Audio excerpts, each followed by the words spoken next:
নবী মেয়েদেরকে স্ত্রীদেরকে কেমন ভালোবেসেছেন মা মা শুনে নাও জেনে নাও। আল্লাহর নবীর কাছে হযরত আয়েশা সিদ্দিকা একবার দুধের পেয়ালা হাতের মধ্যে ধরলো। আল্লাহর নবী দুধের পেয়ালা হাতের মধ্যে নিয়ে একবার এদিকে তাকাইছে একবার ওই দিকে তাকাইছে। নবীজি আয়েশা প্রশ্ন করতেছে, ইয়া রাসূলুল্লাহ, আপনি দুধের পেয়ালা না কোনোদিন এদিকে তাকান না ওদিকে তাকান না, আজকে এদিকে ওদিকে তাকান কেন? আল্লাহর নবী বলতে, আয়েশা শুনে নাও জেনে নাও, আমি প্রত্যেকদিন নজর করে দেখি আমার আয়েশা কোন জায়গার ভিতরে ঠোঁট লাগায় লাগায় পানি পান করে। আমি বিশ্বনবী সেই জায়গার ভিতরে ঠোঁট লাগায় লাগায় পানি পান করতে চাই। বলুন সুবহানাল্লাহ। কোন স্ত্রী যদি যে জায়গার ভিতরে গ্লাসের ভিতরে ঠোঁট লাগাইছে, কোন স্বামীও যদি সে জায়গায় লাগায়, সেই পানি পানি না, ওই পানিটা হবে আল্লাহর রহমতের পানি হয়ে যাবে। বলেন সুবহানাল্লাহ।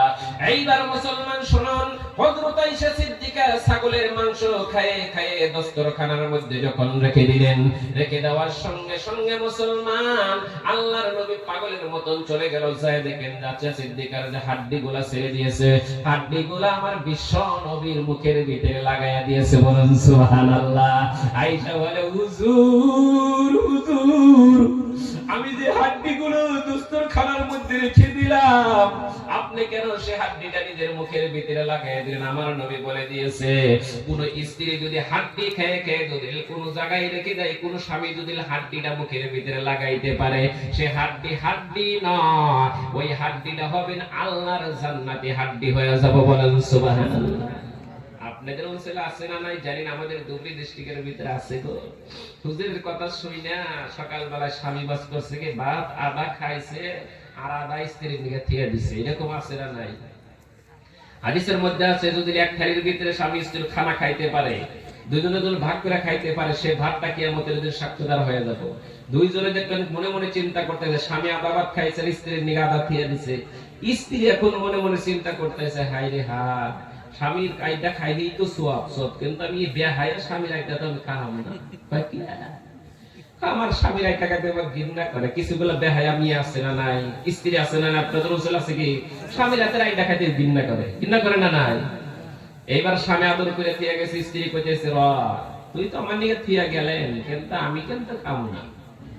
এবার মনে মনে ভাবতেছে, নুলুবাড়ি বাজারে 3 আলিবান পাইছে। ওই সময় দেখেন স্ত্রী এখন মনে মনে চিন্তা করে, এই ভাত আমি খাবো কিভাবে, ভাত খাইলে তো বমি করে দিল।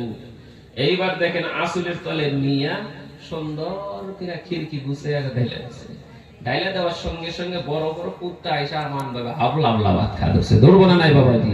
এ মা, তোমাদের পায়ে ধরে বলছি, যতগুলো মা বোন আছেন, তুমি যদি স্বামীর হাতের আই ঠাকাতে ঘৃণা করলো, যে ভাত তুমি ফালাইয়া দিলে কুকুরে খাইলে, তোমার সাথে কুত্তাই ভালো আছে। হাসান আলী সাহেব বলছি, কুত্তাই কিন্তু হিংসা করে না, কুত্তা হাতে হাতে খায়া করছে। সেই জন্য মা বোনদেরকে আমি বলে দিয়েছি, মা তোমরা তোমার স্বামী পাগল থাকতে পারে, তোমার স্বামী ঘেঁকা থাকতে পারে, তোমার স্বামী গুজা থাকতে পারে, তোমার বাধ্য হবে আমার স্বামীর চাইতে সৌন্দর্য স্বামী সারা অঞ্চলের নগর বা অঞ্চলের ভিতরে নাই, শুধুমাত্র আমার স্বামী সবচাইতে সুন্দর। এইবার দেখেন মুসলমানদের মা বোনদেরকে আমি বলে দিয়েছি, স্বামী পাওয়াটা মানে ধন, আর স্বামী পাওয়ার সঙ্গে সঙ্গে আল্লাহর শুকরিয়া আদায় করা লাগে। সকলে বলুন আমিন। বাবা লম্বা ঘটনা বললে গেলে স্বামী স্ত্রীর সম্পর্কে অনেক কথা বলা যাবে, আমি ওদিকে চলে গেলাম না। এইবার বাবা যে আপনারা যে উদ্দেশ্য এখানে জলসা পাতা হয়েছে, উদ্দেশ্য সম্পর্কে নিয়ে আমি 2-4টি কথা বলবো, খারাপ পাবেন কি বাবাজি? এইবার মুসলমান ভালো করে শুনে রাখেন, আপনাদের অঞ্চলের ভিতরে এত বড় জলসা দিয়েছেন, এত বড় মাহফিল দিয়েছেন, কিন্তু আপনাদের জন্য এত বড় ভাগ্য ভালো যে জায়গার ভিতরে আল্লাহ তাআলা একটা মাদ্রাসা দিয়েছে, ওই জায়গার ভিতরে আল্লাহর রহমত